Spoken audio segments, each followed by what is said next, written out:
Hi, I'm Rachel Senes, and welcome to Inside Santa Barbara, the news magazine that takes you inside the city's most important issues, projects, and events.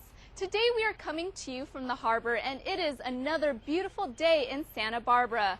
But from this location in August, it wasn't all blue skies. From behind the mountains, Santa Barbarans saw towering plumes of smoke. Along with smoke came falling ash. All this was a result of the massive Zaca wildfire in the Los Padres National Forest. It was a site that caused many to be concerned about if the fire would jump the ridge. In our top story, we go inside the Zaca fire and we'll show you how the second largest fire in California history has proven to be an important test for the city.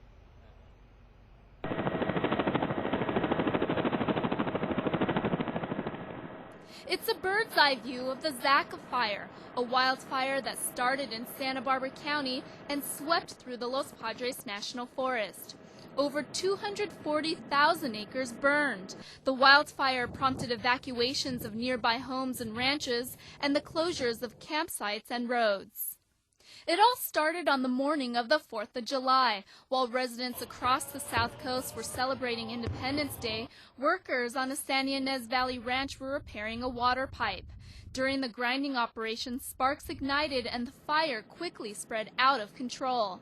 That night, it wasn't the typical 4th of July for firefighters. Instead of fireworks, it was the beginning of the second largest wildfire in California history.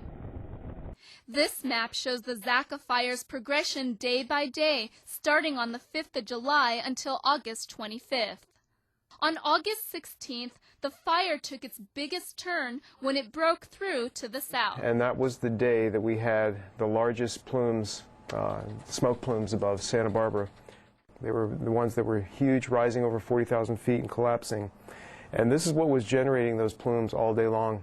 This is the area of Monte Arito, Fuel Break, and Pendola Jeepway. And what we see in this picture is several things. Right here, it's difficult to see, but one of our Air Ops helicopters is trailing a helitorch below it, dropping lit fire, what we call an Illumigel, dropping it on the fire break here to widen it and protect it from these oncoming flames. These flames you see on the ridge here are right in there. You're seeing flame lengths of 40 to 60 feet. And we're trying to widen this break here, widen this long break, so these flames as they came to the east didn't jump it. And what's really interesting about this photo is that when you're looking at these 40 to 60 foot flame lengths on the ridge, what you see here in this area,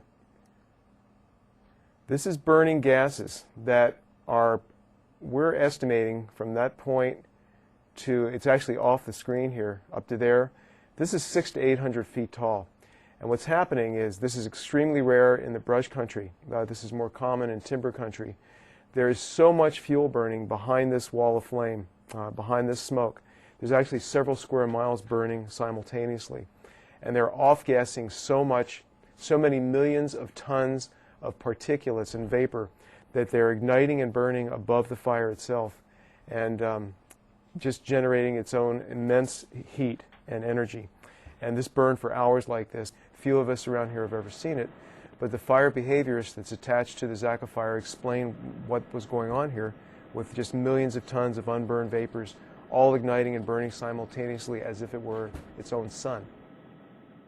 That day, thanks to help from NASA, firefighters were able to view images of the fire that usually go unseen from conventional aircraft.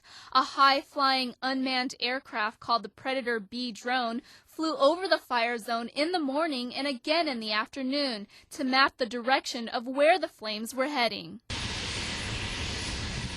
In addition to the NASA drone, firefighters used other high-flying tools to fight the fire. For example, a DC-10 jet based out of Victorville. The DC-10 dumped 12,000 gallons of flame retardant with each pass. A common tool to start backfires is the helitorch, which also flew during the Zaca fire, dropping lumps of gelled gasoline. On the ground, crews faced the challenging conditions in the Los Padres National Forest, like dozer operators creating wide lines or fire breaks around the fire. It's a frustrating fire. It's a hard fire, like I said before. The terrain is so, steep. It's very hard, inaccessible to get to, especially with a lot of dozers. I mean, it's some scary stuff going down. The area so inaccessible, hotshot crews had to be flown in and at times rappelled down ropes from helicopters.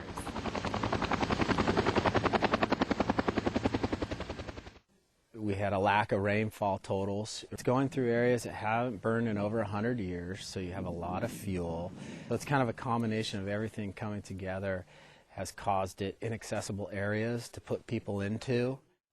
You know, it's one of those things that when Mother Nature decides that she's going to, clean some stuff up, she's going to do it. And the teams that have been in before us, truly worked really hard to do what they could do. But with the weather and the topography and the fuel, it was just a really difficult situation.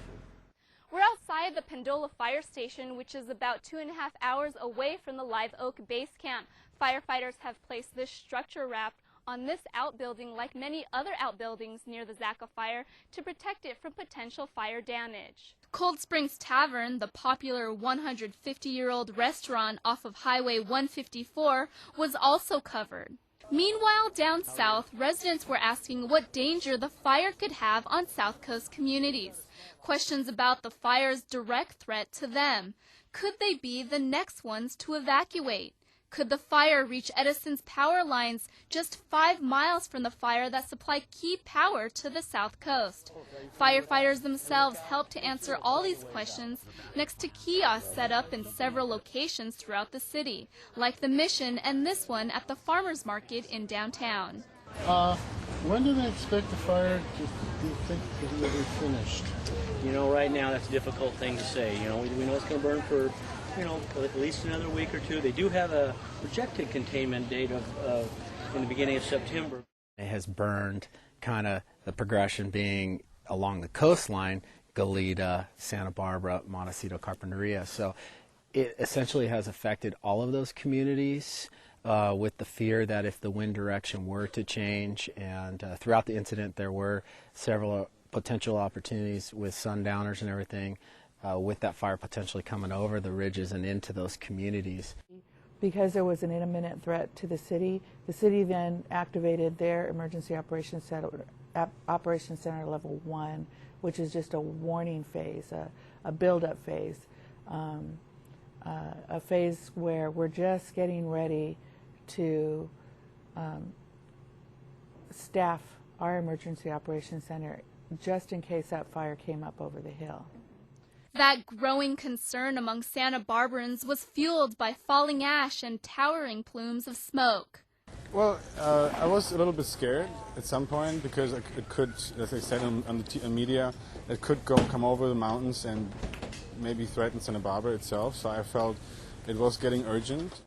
Well, this was a very interesting fire in that even though it was one of the largest, certainly, that I've ever been involved in, the fact that it was slowly emerging and it took so many weeks of uncertainty, that creates a mild state of panic throughout the whole community, especially when you have ash landing all over your cars. But the difference between this and the Payne fire and Sycamore fire, like other fires experienced by this community, those were events that happened in literally hours. This incident, again, it was a good news, bad news story in that we had time to prepare, we had time to get out good information, but literally day by day people didn't know, and they were really waiting for the wind. The wind was what was going to drive this fire, and so that kind of anticipation causes an incredible amount of anxiety. What I've learned about a state of panic is that people who are usually in a state of panic haven't prepared beforehand. This fire should have kind of sparked that in people to begin to think about disaster preparedness, disaster planning. The problem with this type of a fire and the evacuation warnings and evacuation orders is it stirs up a lot of emotions and people get a little panicked, but when it begins to subside, you see people going back to normal and they kind of forget.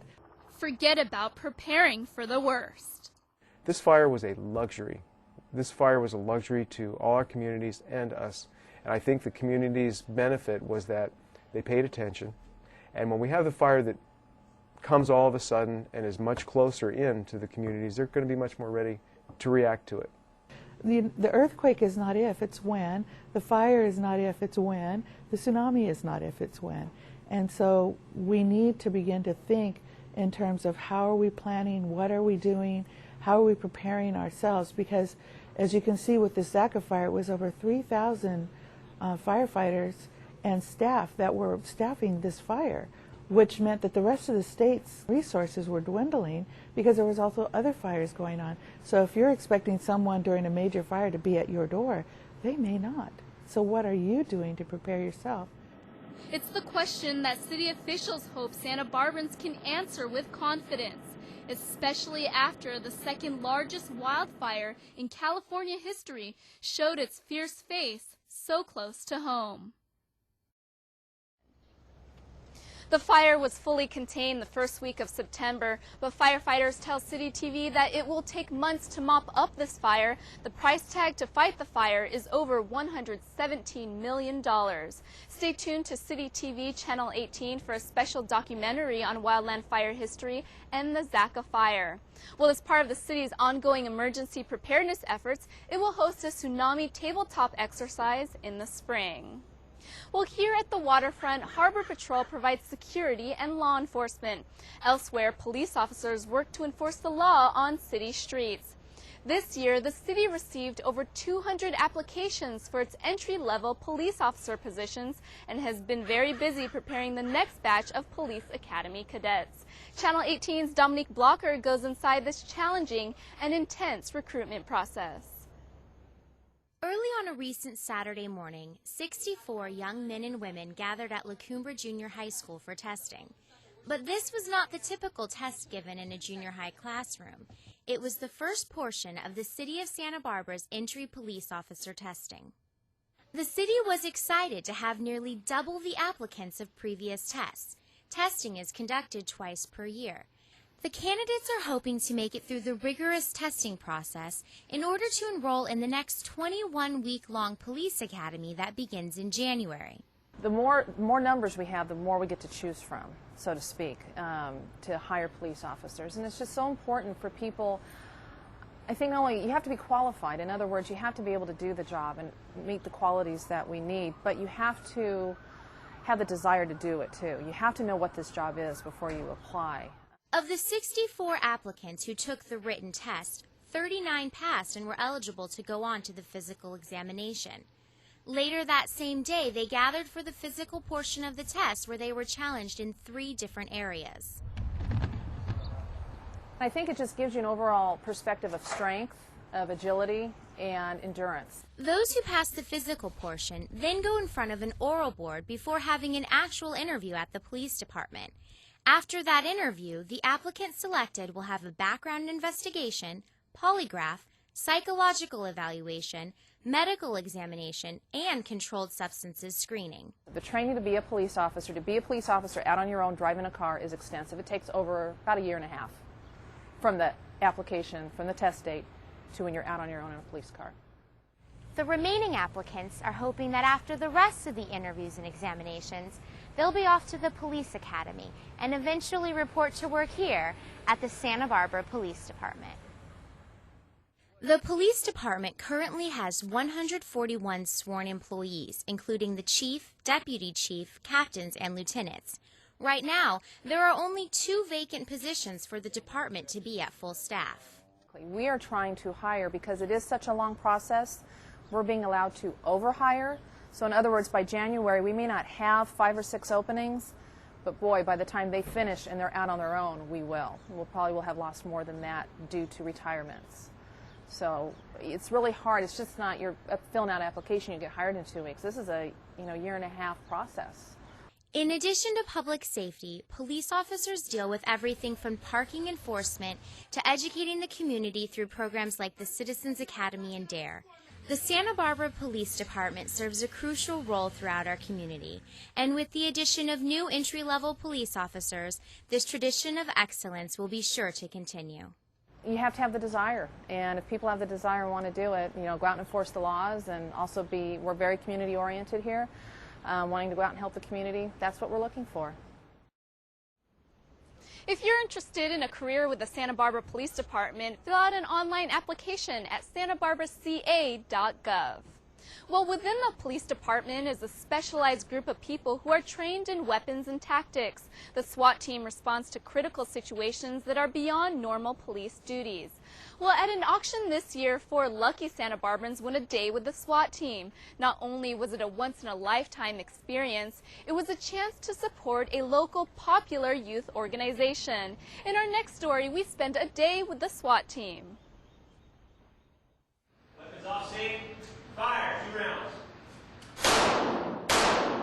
How much would a day with 4 of Santa Barbara's finest, filled with gun safety, marksmanship training, and skills execution, be worth to you? What if the money spent was being donated to an organization whose goal is to provide quality programming for local youth? That is the question attendees of the Police Activities League fundraiser asked themselves this past spring. The Santa Barbara Police Activities League, PAL, offers after-school programs such as sports and tutoring, as well as summer camperships and year-long excursions for local youth. Our mission is to try to provide some type of quality after-school activities and expose them to as many different things as you can that they normally wouldn't get exposure to. We try to have as much interaction as we can with the police officers themselves and the kids. In order to fund the program, which welcomes all children free of charge, the Police Activities League hosts the annual Putting Kids First fundraiser, which offers both a live and silent auction. We try to make it experience type things that people normally can't get, like we have a day with a SWAT team, we have a day with the bomb disposal team, ride-alongs with the police officers. One of the more unique and popular items up for auction is the Day with the SWAT, where the highest bidder and 3 of his or her friends gets to spend the day training with actual members of the SBPD Special Weapons and Tactics team. For this year's auction winners, the day began at the Santa Barbara Police Department, where members of the SWAT team discussed SWAT procedures, gun safety, and strategies before gearing up for practice at the shooting range. Fire. With protective gear on, the lessons continued with detailed descriptions of the different weapons used and their purposes. One key aspect emphasized throughout the day related to gun safety and the importance of using caution when dealing with firearms, something even expertly trained members of the SWAT team make sure to do. One of the things that I find that is real common, a lot of people are scared of guns because they don't know how to handle them. So I think that is a very important thing. They know how to properly handle a real loaded firearm and how to treat them. Throughout the training, SWAT members also discussed the physical and mental fitness necessary to be on the team due to the demanding situations they are faced with. We are used in incidents of a critical or high-risk nature, and that might be a barricaded subject or a barricaded subject with a hostage. It could be a high-risk search warrant or anything that causes a demand that might be beyond the capabilities of routine patrol in either equipment or expertise.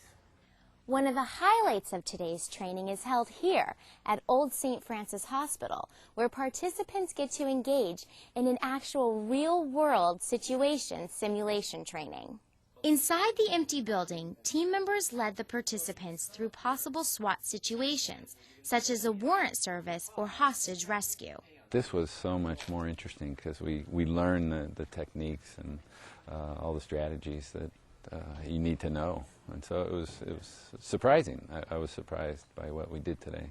At the end of the day, the 4 SWAT for a Day participants were able to go back to their daily lives, but not without taking new lessons and experiences with them. I really respect what they do, and I also respect their enthusiasm. The guys that are on the SWAT team really want to be on the SWAT team, and I like that. So it was great. Ultimately, that respect and a once-in-a-lifetime experience make donating to an important Santa Barbara youth organization more than worth the cost. Good job. Down into the punch. Good job. Stop. Snare over. Good job. For more information on the Police Activities League and to find out how you can donate, go to citytv18.com. Well, last year, this harbor earned a Clean Marina certification, being recognized for its environmentally sound operations. And the harbor is only one of a handful of public marinas to earn this distinction. Well, the city's Information Systems Division has taken steps to help save the environment through a recent agreement with a large corporation. Some say it's better to think outside the box, but in the case of the city's Information Systems Division, employees are thinking about what's inside the box. That box is packed with unnecessary plastic, cardboard, and styrofoam, but these city employees are hoping to change that. As part of the city's sustainable efforts, Information Systems is working out new packaging methods with Dell computers. Over the years, we just see a huge amount of packaging waste. So over the last year, I have been urging and coaxing Dell, who is our primary vendor, to give us a better method of providing the equipment. The city replaces workstations basically on a 4-year cycle, and this year we decided to do something new. We want to bring sustainability to the program by reducing waste and trying to get the best packaging available. In the old scheme of things, workstations came one to a box packed in styrofoam. There was a box for the keyboard and a box for accessories. Now the units are coming 4 to a box, much heavier, but you get the packaging advantages. There's one box that contains all the mice and all the power cords and all the instructions and discs. The big advantage is 4 units per box with 2 pieces of styrofoam per 4 instead of 2 pieces per single box. This chart shows the number of computer boxes, accessory boxes, and pieces of styrofoam in the old method for an order of 140 computers, and the dramatic difference with the new method. With the eco-packaging system, approximately 75% of waste is prevented. IS Information Systems staff is very happy with this. Much less waste, much less boxes to lug around, to work with. This is a perfect example of where we've been able to approach a company and make a change for the better for everybody. You can join the city in being a leader in sustainability by encouraging eco-packaging with companies you do business with. Well, we're here at the Santa Barbara waterfront where these historic flags line the breakwater. But for 3 years, these flags were missing and waterfront goers were asking why. In our next story, Van 2 shows us how one local group made sure the breakwater would never again be without this colorful attraction. Something has been missing at the Santa Barbara Harbor, something that visitors to the waterfront had come to know and love. But after 3 years, the missing attraction is flying high once again. The colorful breakwater flags, which were taken down in 2004 after 25 years at the harbor, are now waving in the wind with the help of several community organizations. Well, the main challenge was just finding an agency that would sponsor the flags and take over the responsibility of making the choice of which flags would be represented. The waterfront department was not in a position to choose the flags, so we made a compromise solution where we took over the responsibility of maintaining the poles and the rigging, and then went about looking for an entity that could actually choose the flags themselves. So it's a partnership kind of situation. The Santa Barbara Yacht Club stepped up to help the waterfront department to reinstate the flags that represent several nonprofit groups in Santa Barbara. The Yacht Club approached the waterfront department because their Wet Wednesday sailors really like the effect of the flags. Their starting line is right in front of the breakwater there, and the racers can judge the relative wind speed and direction by the flags. So the Yacht Club had a practical interest in seeing them restored. Sigrid Toy and Commodore Bud Toy led the campaign to bring back the flags. This is the single most satisfying thing that I've done in Santa Barbara, and I'm so grateful for every single moment. In 2004, the flags were taken down after the man who ran the program passed away. It was Paul Chadbourne Mills, who was really somebody. He was the longest reigning director of the Santa Barbara Museum of Art. He was on the Santa Barbara Trust for Historic Preservation, Maritime Museum, you name it, and also responsible for the chromatic gate, the rainbow statue. The Yacht Club and the city honored Mills at the flag-raising ceremony by assigning one pole for the Mills family flag. It was very, very moving and something that was tremendously satisfying for me to see Paul Mills once again recognized in a city for whom he had done so much. So it enhances the whole harbor, walking experience, having the flags out there. And if you look at a lot of our promotional materials and so forth, almost everything involving the harbor has a picture of those breakwater flags on it. So it's come to be synonymous with the harbor waterfront experience. For more information about having a community organization's flag on the waterfront, visit sbyc.org. Well, that does it for this month's episode of Inside Santa Barbara and our visit to the harbor. If you have any questions or comments about our show, visit our website, citytv18.com, or give us a call at 564-5311. I'm your host, Rachel Senes, and remember to get involved inside Santa Barbara.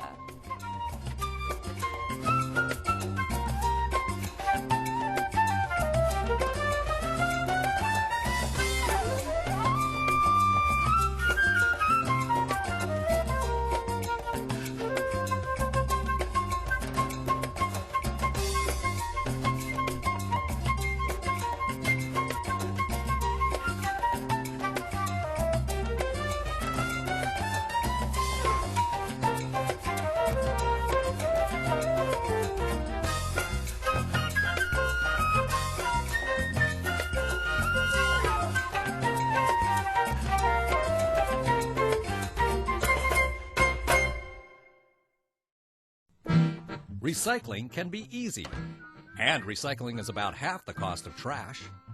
But how can residents recycle if it's not available?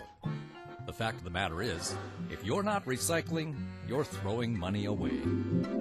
So throw away less trash, recycle more, and save money. Recycle at your apartment complex. Call the City of Santa Barbara at 564-5677. Santa Barbara Recycles. Brilliant!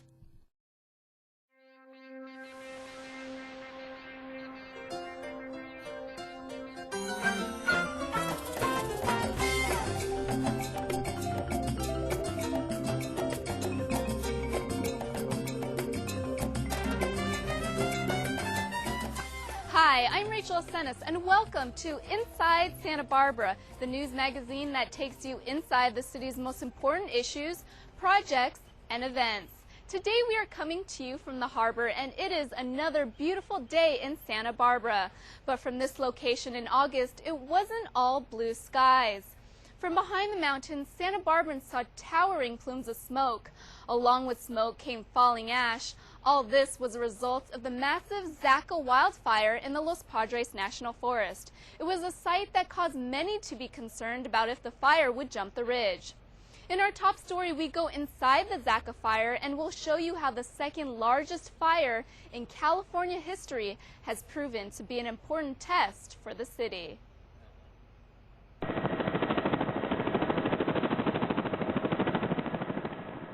It's a bird's eye view of the Zaca fire, a wildfire that started in Santa Barbara County and swept through the Los Padres National Forest.